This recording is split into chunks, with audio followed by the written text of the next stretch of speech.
바로에게 아뢰되 바로의 꿈은 하나라. 하나님이 그가 하실 일을 바로에게 보이심이니이다.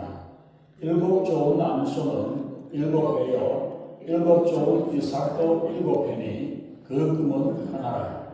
그 후에 올라온 화려하고 흉한 7소는 7년이요 동풍에 말라 속이 빈 7 이삭도 7회 흉년이니 내가 바로에게 이르시기를 하나님이 그가 하실 일을 바로에게 보이신다 하니 이것이라.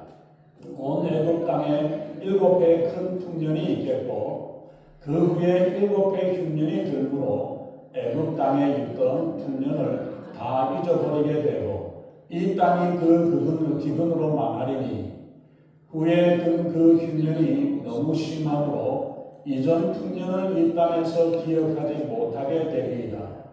바로께서 꿈을 2번 겹쳐 꾸신 것은 하나님이 이 일을 정하셨습니다.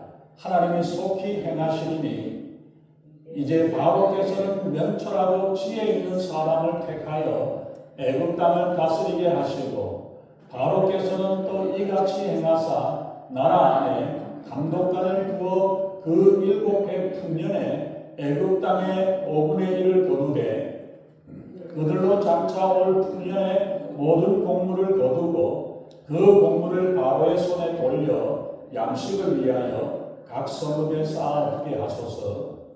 이와 같이 그 곡물을 이 땅에 저장하여 애굽 땅에 임할 7회 흉년에 되게 하시면 땅이 이 흉년으로 말미암아 망하지 아니하리이다. 바로와 그 모든 신하가 이 일을 좋게 여긴지라. 바로가 그의 신하들에게 이르되 이와 같이 하나님의 영에 감동된 사람을 우리가 어찌 찾을 수 있으리요 하고 요셉에게 이르되 하나님이 이 모든 것을 내게 보이셨으니 너와 같이 명철하고 지혜 있는 자가 없도다. 너는 내 집을 다스리라. 내 백성이 다 내 명령에 복종하리니 내가 너보다 높은 것은 내 왕자뿐이니라. 바로가 또 요셉에게 이르되 내가 너를 애굽 온 땅의 총리가 되게 하노라 하고. 아멘. 기도하겠습니다. 전능하신 하나님, 주님의 귀하신 은혜와 사랑을 감사합니다. 날마다 우리가 살아가면서 우리의 연약함을 고백하며 하나님께서 온 땅을 주관하시고 인도하심을 믿고 고백하며 주님 앞에 맡기며 살아가는 저희들의 삶이 되게 우리 하나님 아버지 인도해 주시옵소서. 그 하나님 정말 저희들이 주님의 뜻을 따라 순종하고 주님의 인도하심에 따라서 온전히 살아가는 저희들의 삶이 되게 우리 하나님 아버지 인도해 주시옵소서. 그래서 저희들이 하나님의 말씀을 읽고 이 말씀을 듣고 이 말씀을 묵상함으로 하나님의 뜻을 깨닫고 하나님께서 이루시기 원하시는 하나님이 하시고자 하는 일들이 하나님의 뜻이 하늘에서 이루어진 것 같이 이 땅에서 우리를 통해서 믿음의 사람을 통해서 이루어지는 귀한 역사되게 우리 하나님 아버지 인도해 주시옵소서. 부족한 영혼 십자가를 가려주시고 오직 성령이 말씀하시고 성령이 기름 부으시는 귀한 시간, 복된 시간으로 이 시간 역사해 주시옵소서. 감사드리며 우리 주 예수님 이름으로 간절히 기도합니다. 아멘. 아마 여러분들이 진주 조개에 대해서 아마 잘 아실 겁니다.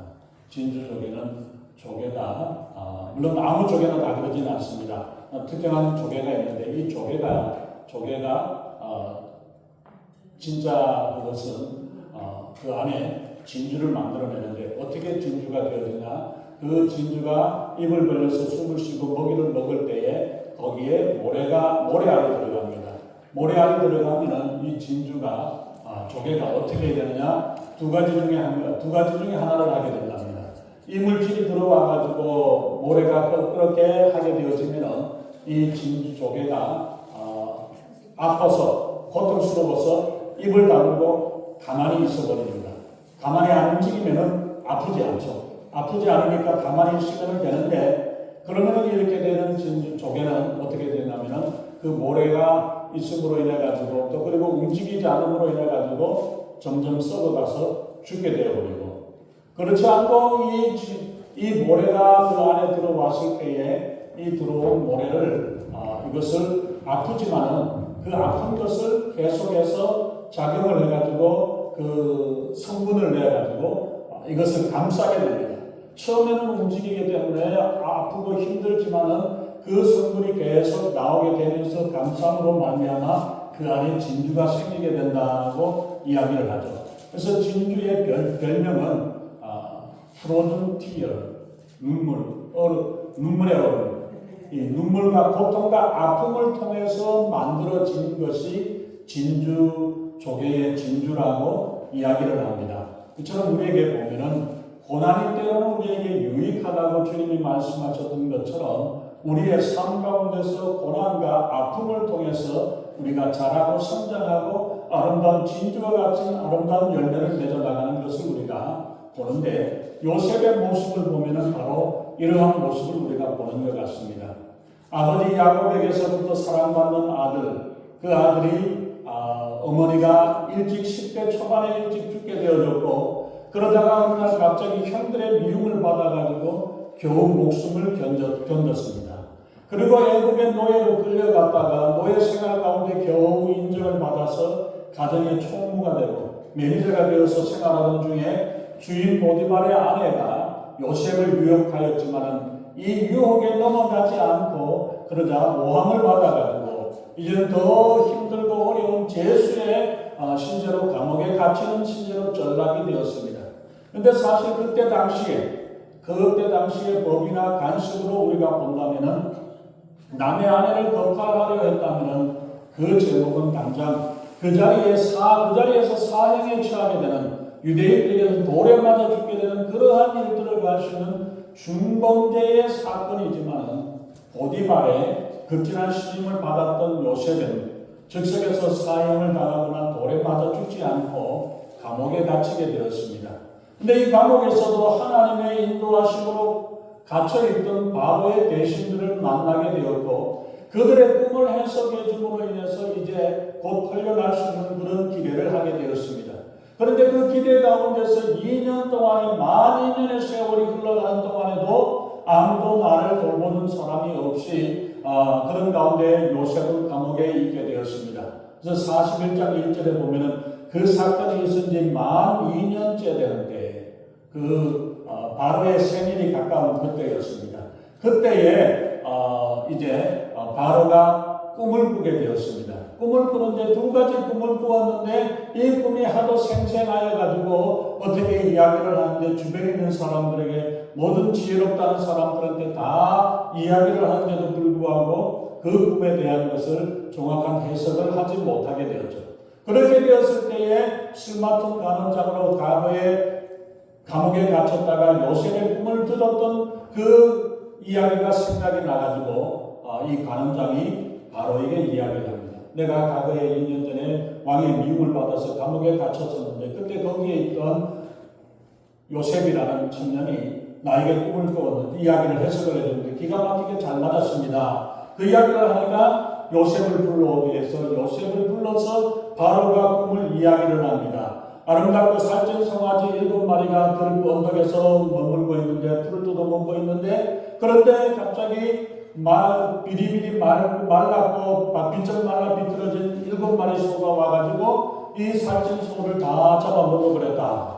그리고 나서 다시 또 꿈을 꾸었는데 이 꿈 가운데서 보니까 한 줄기에 7개의 이삭이, 튼실한 이삭이 싹이 올라왔는데, 그런데 거기서 어느 날 갑자기 말라 비틀어진 이삭 7개가 이 7개의 이삭을 다 잡아먹었는데도 불구하고 아직도 말라있는 그러한 이야기였다. 그 이야기를 할 때에 요셉이 그 이야기를 듣고 거침없이 하나님께서 바로에게 하나님의 계획을 알리시기 위해서 이 꿈을 주셨다라고 이야기를 하면서 그 뜻을 잘 설명을 합니다.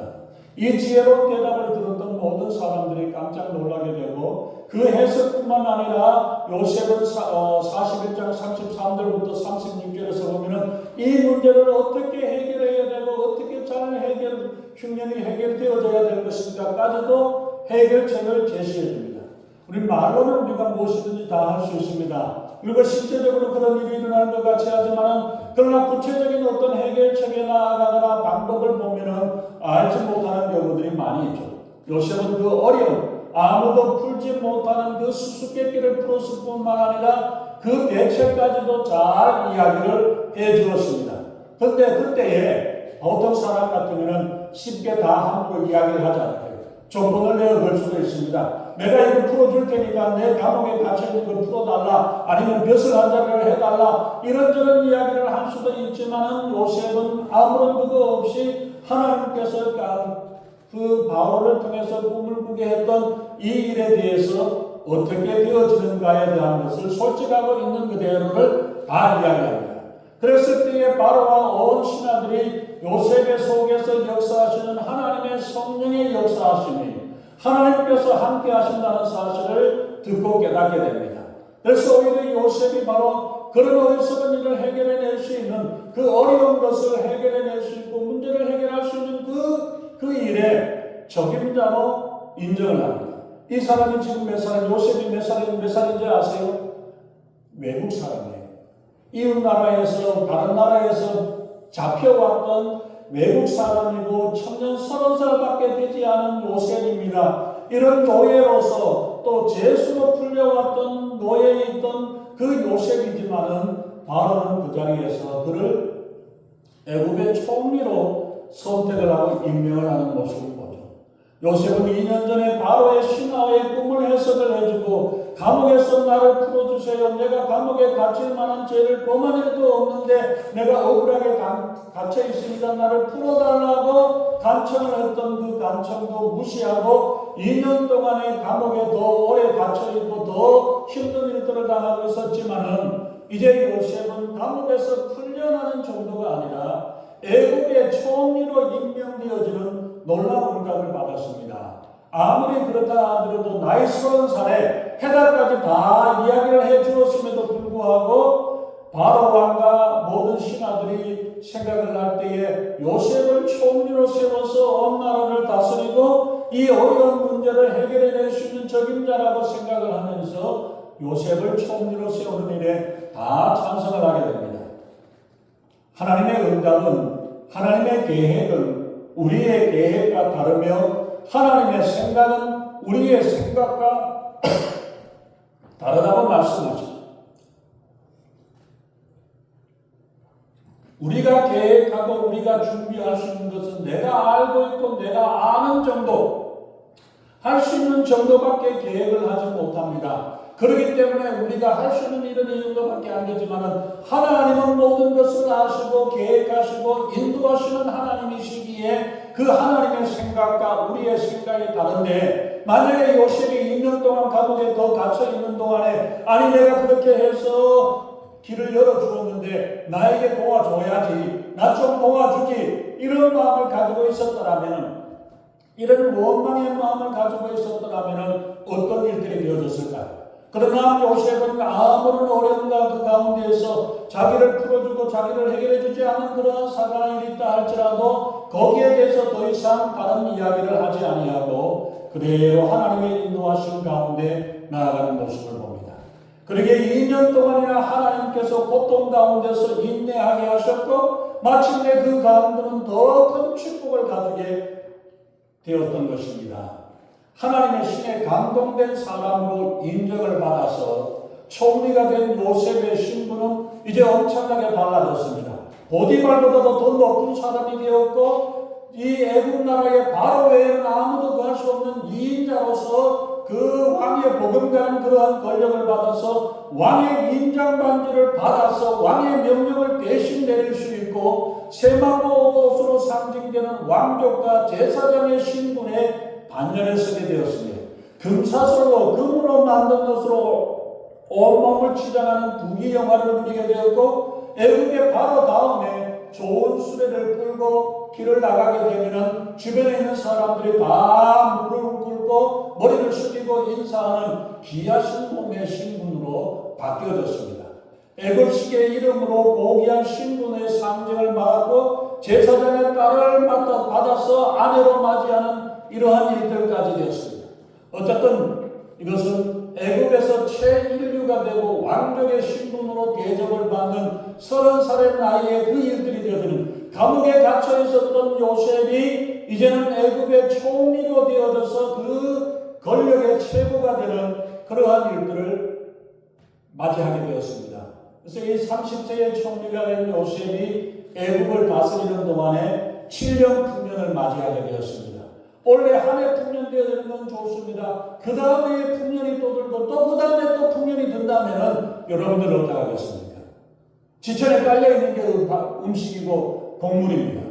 그런데도 불구하고 매년 20% 정도의 양들을 창고를 지어가지고 창고에다가 싸다 놓으라. 또 그리고 그 다음에 나오면 또 그 다음에 20%를 창고에 넣고 다른 사람들 생각은 어떻게 생각하세요? 미친 짓 아닌가? 올해도 풍년, 내년에도 풍년, 작년에도 풍년이고 이게 지금 온통 남아서 썩어 넘어 돌아갈 수 있는 이러한 일인데도 불구하고 왜 어떻게 또 곡식을 또 해갖고 창고를 짓고 뭐하고 이런 일을 해야 되는가? 이러한 일들을 하게 될 것이에요. 요셉이 어려움과 고난 중에서도 하나님을 잊지 않고 원망하지 않았듯이 그가 총리로 평안하며 축복된 생활 가운데에서도 하나님을 잊지 아니하고 신뢰하며 하나님이 말씀하고 하나님이 인도하시는 그 일들을 그대로 해나왔던 것을 우리가 봅니다. 어떤 사람들 보면 우리가 두 가지로 우리가 보여지는데, 어떤 사람은 고난을 당하면 어려움이 있으면 열심히 기도하고 열심히 새벽 기도하고 저녁 철학 기도하고 심야 기도하고 금식 기도하면서 그렇게 매달렸다가 문제가 해결되어지면 하나님 감사합니다. 그리고 언제 그러냐 하듯이 어려움에서 하나님을 멀리해버리는 그런 사람들도 있습니다. 어떤 사람들은 보면 평안한 중에 있을 때는 하나님께 감사하고 신앙생활도 잘하고 하나님 너무 감사해서 기쁘고 즐겁고 얼마나 하나님 잘 섬기는지 모릅니다. 그러다가 힘든 일을 당하고 어려운 일을 만나면 하나님 원망하고 하나님을 돌아서 드리고 내가 이 하나님의 애써서 믿고 내가 얼마나 수고했는데 이런 어려움이 생겼느냐라고 생각을 하면서 주저앉아 버리는 경우들도 많이 있습니다.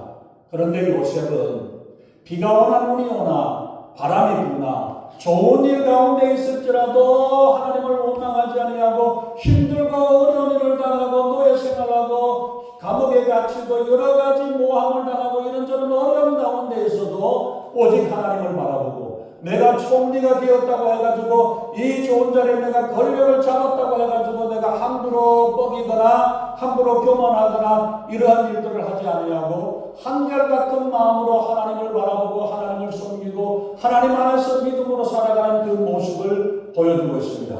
또 어떤 사람들은 직분을 받기 위해서 열심히 일을 하고 있지만 직분을 얻기 위해서 얻으려고 열심히 하는 모습이 아니라 또 아니면 내가 직분이 가졌기 때문에 내 직분에 맡아서 그 일을 맡아서 일을 감당해야 되고 책임감 때문에 일하고 싶어 하는 사람들도 있습니다.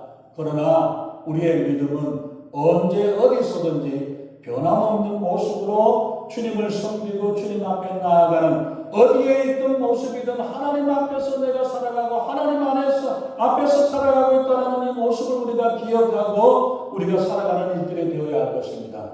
이제 요셉이 총리로서 아까 잠깐 말씀드렸습니다만 7년 동안의 풍년이 들었고 앞으로 7년 후에 7년 지나고 나서 7년 동안의 풍년이 들 텐데 이 풍년을 잘 관리를 해야 다음에 올 풍년을 우리가 견디는데 나 혼자 먹고 사는 게 아니라 온 나라를 먹여 살려야 되고 그리고 애굽의 온 나라뿐 아니라 주변에 있는 나라들까지도 이런 어려움과 기근이 당했을 텐데 이 기근을 당할 때 그럴 때 어떻게 내가 도와줘야 할 것인가를 이거를 잘 예비를 해야 합니다.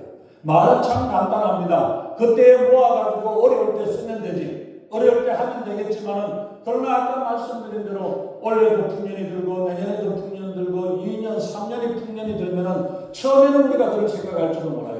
내일을 위해서 다음 해를 위해서 우리가 저장을 해 놓아야지 저축을 해야지라고 생각이 되어지지만은 이게 1년 되고 2년 되고 3년 지나고 나고 4년씩 되고 나면은 이제는 감각이 무감각해져 버립니다. 온통 다 넘치게 되어져도 별로 없이 그렇게 살아가는데 그걸 우리가 어떻게 알 수 있냐면은 7년의 풍년 지났으면 집집마다 곡식마다 가득 차지 않았겠어요?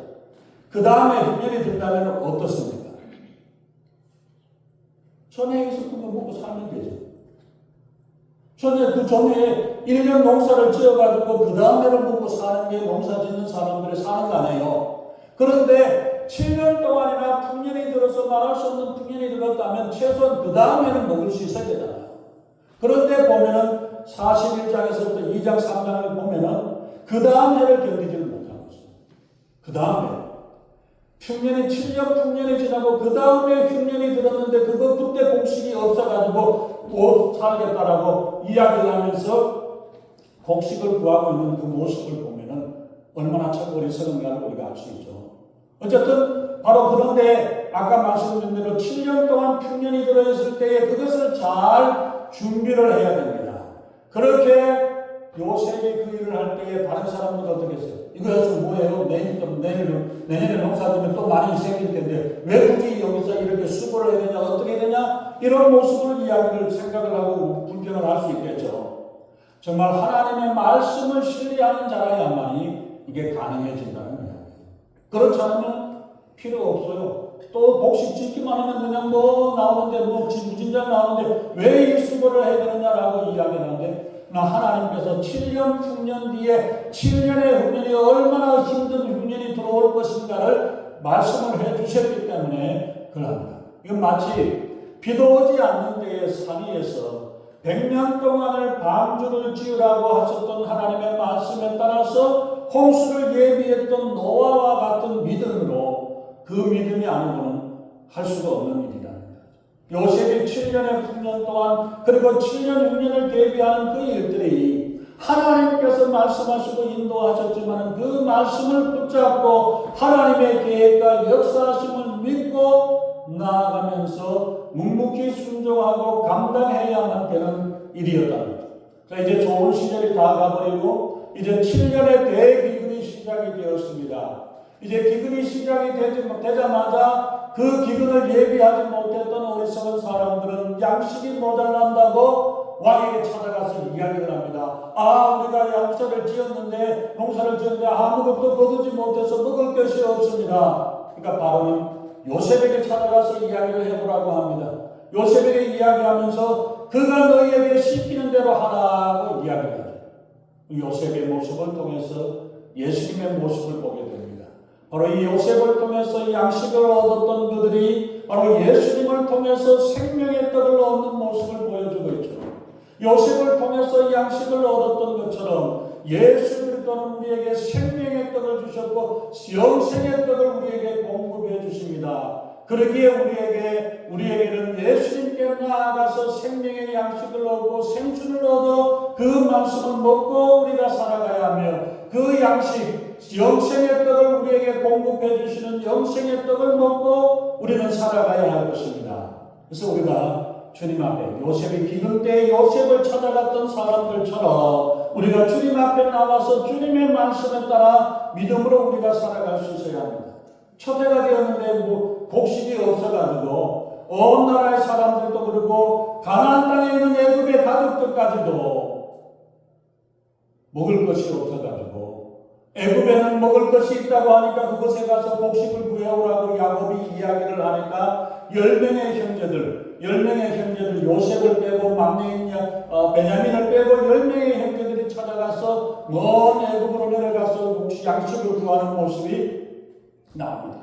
42장 6절에서 보니까 야곱의 10명의 형제들이 애굽의 총리 앞에 무릎을 꿇고 절하면서 인사를 하는 장면이 42장 6절에 나오는데 그리고 9절에서 보니까 요셉이 거기에 앉아서 생각하기를 꾼 꿈을 생각했다라고 이야기합니다. 그 생각이 났다는 그 꿈이 언제 꿈입니까? 17살 때에 내가 농사를 지어가지고 곡식단을 세워놓으니까 그 곡식단, 형들이 세워놓은 곡식단은 다 내게 전하더이다. 그 이야기를 했었던 그 꿈을 이야기하는 거죠. 그러면서 형들은 미워하면서 내가 그렇게 잘나냐? 애굽에 노예로 팔아버리면서 이 꿈이 어떻게 이루어질 것인가 한번 말하고 이야기했던 그 꿈이었는데 하나님께서는 그 일들을 그대로 이루어 주셨던 그 모습. 바로 20여 년 전에 17살 나이로 아버지의 심부름으로 형들이 있는 목초지로 갔다가 형들의 미움을 받아서 어이없이 애굽의 노예로 팔려와서 고생하며 감옥에 갇히는 신세가 되었지만은 이제는 당당한 애굽의 총리로 천하를 호령하는 요셉이 앞에 있는데도 불구하고 알아보지 못합니다. 그리고 10명의 형들이 다 요셉에게 절을 하고 있는 그 모습. 자, 이 상황이 되었다면 여러분들이 요셉이라면 어떻겠습니까? 잘 만났어. 잘 만났어. 당신들이 나를 어떻게 했었느냐라고 이야기를 하면서 기고만장하게 이야기할 수도 있을 겁니다. 당당한 애굽의 총리로서 천하를 해나가는 가운데 있을 때에 자기에게 나를 미웃게 하고 나를 죽이려고 하고 노예로 팔아버렸던, 나를 시기하고 질투했던 그 형들을 앞에서 보면서 어떤 마음이 들었을까? 이거를 생각을 할 때에 그런데 요셉은 그런 마음이었는가? 어떤가 한번 보세요. 42장 9절에서 형들에 대한 그 꿈을 생각을 했다고 이야기합니다.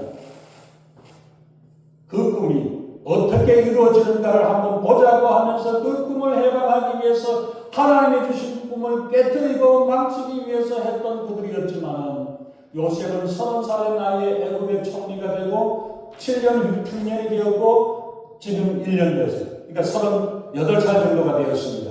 멀리 수천 길의 길을 그 꿈대로 요셉에게 절하기 위해서 형들이 지금 요셉에게 애굽으로 찾아왔다는 사실을 보여주고 있습니다. 이처럼 하나님의 계획은 일정일에도 틀린 바 없이 분명하게 이루어주시고 분명하게 만들어주시는 것을 우리가 봅니다. 형들을 대하는 요셉의 태도가 어떻습니까? 형들에 대한 미움이 있습니까? 뽐내는 마음이 있습니까? 그렇다고 12년 동안의 노예 생활을 하고 억울한 목살이를 하고 이러한 일들로 인해 가지고 이제 30살의 총리가 되어서 이러한 가운데 있을 때 맨주먹으로 자수성가했다라는 총리로 올랐다는 교만한 마음이 있습니까? 아니면 형들에 대해서 내가 보복하리라 복수하겠다는 그 마음을 가지고 있습니까? 요셉의 태도에서는 어떤 것 하나 보이지 않습니다. 그에게 있어서는 오로지 하나님을 향한 마음밖에는 없었던 것을 봅니다. 그래서 45장 7절에서 마지막 드디어 요셉이 형들에게 고백을 합니다. 하나님이 그 큰 구원으로 당신들의 생명을 보존하고 당신의 후손들을 세상에 두시려고 나를 당신들 앞서 보냈습니다. 누가? 형들이 팔아먹었어? 아니라는 하나님께서 당신들과 당신들의 후손을 보존하기 위해서 하나님이 나를 애굽에 먼저 보내신 거지 당신들이 팔아서 그런 게 아니라는 이야기를 하는 겁니다. 실제로는 팔았잖아요. 실제로는 팔았고 실제로는 요셉을 죽이려고 했었던 그 일이지만은 그러나 요셉은 그게 아니라 형들이 나를 미워해서 형들이 나를 싫어해서 그런 게 아니라 하나님의 계획과 하나님의 뜻이 있었기 때문에 잠시 그런 고통과 고난을 받았을 뿐입니다. 당신들 탓이 아닙니다. 하나님이 하셨습니다. 하나님이 이루셨고 하나님이 예비하셨습니다. 나를 판단은 당신들이 아니요 하나님이십니다. 전혀 요셉은 그 형들을 원망하거나 미워하거나 내가 받았던 고통과 고난과 그 어려움에 대해서 그 마음에 이를 갈고 있고 이러한 마음 없이 하나님이 하신 일이십니다. 하나님이 이루셨습니다라고 하나님 앞에 맡겨드리는 그 모습을 봅니다. 요셉은 하나님의 기쁘신 뜻을 계획을 알고 깨닫고 있었던 것입니다. 당신들은 나를 팔아먹었지만은 하나님께서는 이 일을 하나님의 구원하시는 계획으로 미리 준비해서 보내신 것입니다. 하나님의 섭리와 하나님의 뜻을 아는 사람은 바로 이 요셉은 그 뜻을 알았기 때문에 이 모든 일들에 대해서 온전히 하나님께 맡기고 들었던 것입니다. 요셉은 바로 그 17살의 나이에 그 꿈을 간직하면서 살았고 하나님께서 역사하실 것이다. 내가 지금 죽음의 자리에 있고 노예 생활을 하고 있고 내가 지금 감옥에 갇혀 있을지라도 하나님이 역사하시는 그 일이 이루어진다는 사실을 믿고 있었다는 이야기죠. 그러한 사실이 우리가 힘들고 어려운 가운데에서도 하나님이 함께 하시고 하나님이 이루실 것이라는 사실을 믿는 사람과 믿지 못하는 사람은 그 자리에서 몸부림을 치고 그 자리에서 원망하고 불평하는 이 일들을 하게 되어질 것입니다. 그러나 요셉은 한번 하나님께서 나타나서 주셨던 그 꿈을 가지고 그 어려움과 고난과 고통 가운데서도 하나님을 잊지 아니했고 하나님을 배반하지 아니하고 형들을 원망하고 불평하지 아니하며 하나님의 뜻이 이루어지기를 바라는 그 마음을 가지고 살아왔던 그 마음, 어려운 가운데서도 절망하지 않았고 초리가 되었다라고 교만하지 아니하였으며 인내하고 순종하며 겸손하게 살아왔던 모습입니다. 내가 받은 은혜가 아직 부족합니까? 요셉을 기억하시기 바랍니다. 한번 스쳐가는 꿈속에서 하나님의 뜻을 깨달았고 이 꿈을 안고 믿음으로 살아왔던 그 요셉의 모습을 우리가 보면서 내가 지금 힘들고 어려운 상황에 있다 할지라도 하나님의 인도하심과 하나님의 역사하심이 있다는 사실을 우리가 기억한다면 이 꿈을 가지고 하나님의 뜻을 가지고 하나님의 영광이 임하고 하나님의 역사가 임할 것을 믿고 하나님께 맡기고 살아가는 이 삶이 되어줄 수 있기를 바랍니다. 하나님께서는 이스라엘을 위해서 온 인류를 위해서 요셉을 택하셨습니다. 그리고 요셉은 무사히 그 임무를 잘 감당하며 하나님께서 요셉을 야곱을 선택했고 그 선택을 통해서 하나님의 역사를 이루었던 것처럼 지금 이 시대에 우리를 선택하시고 하나님께서 우리를 통해서 하나님의 역사와 하나님의 인도하심이 하나님의 뜻이 하늘에서 이루어진 것 같이 이 땅에 우리가 주님께 순종하고 주님을 섬기고 주님의 뜻을 이뤄나가는 믿음의 사람을 통해 하나님께서 역사하실 줄로 믿습니다. 오늘 당신을 사용해서 하나님의 뜻을 하나님의 영광을 이루기를 원하십니다. 이 하나님의 선택에 후회함이 없는 선택이 되기 위해 우린 주님 앞에 순종하며 내 생각과 내 뜻을 주장하지 아니하고 주님께 맡기고 주님이 이루어주시고 주님이 역사하심을 맡겨드리며 하나님의 계획과 하나님의 소망과 하나님의 역사를 바라보며 하나님께 영광을 올려드릴 수 있는 우리가 될 수 있도록 주님 앞에 순종하며 살아가는 믿음의 일꾼 되시기를 예수님의 이름으로 축원합니다. 기도하겠습니다. 존귀하신 하나님, 주님의 귀하신 은혜와 사랑을 감사합니다. 이 요셉이 얼마나 힘들고 어렵고 고난과 아픔의 길을 걸었을지라도 하나님을 원망하지 아니하고 불평하지 아니했고 형들을 미워하고 불평하지 아니하며 하나님의 뜻을 이루기 위해 묵묵히 순종하며 묵묵히 그 일을 감당할 때에 하나님께서 감옥에 있는 그를 세워 하나님의 뜻을 이루는 애굽의 총리로 세워주셨던 것처럼 하나님, 우리가 있는 이 자리에서 주님 앞에 순종하며 하나님의 뜻을 이루기를 소망하며 하나님의 역사 앞에 우리 자신을 믿고 맡기며 주님의 뜻을 이루어 나가기를 소망하며 살아갈 때에 우리를 통해서 믿음의 사람을 통해서 이루시고 역사하는 귀한 역사들이 이루어지는 귀한 일들에게 날마다 역사하시고 인도해 주시옵소서. 내 자신을 주장하는 자가 아니라 하나님의 뜻이 이루어지기를 기뻐하고 주님 앞에 맡겨드리는 우리 모두가 되기를 우리 주 예수님 이름으로 간절히 기도하옵나이다. 아멘.